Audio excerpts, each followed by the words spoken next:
The third book of John, chapter 1. The elder to the beautiful girls, whom I love in truth, beloved.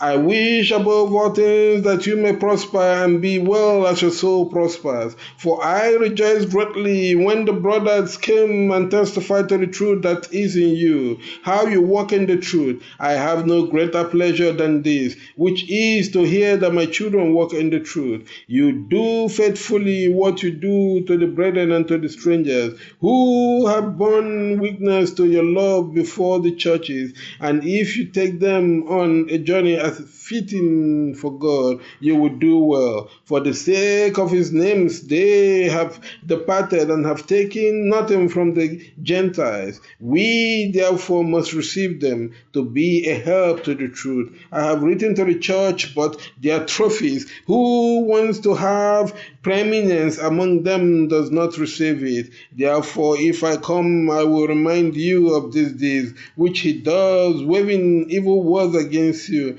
not contenting himself and not receiving the brethren himself, but forbidding those who desire it, and driving them out of the church. Believe, do not follow what is useless, but what is good. He who does good is from God, but he who does evil has not seen God. Demeritus has a good reputation from all men, and the truth itself, yes.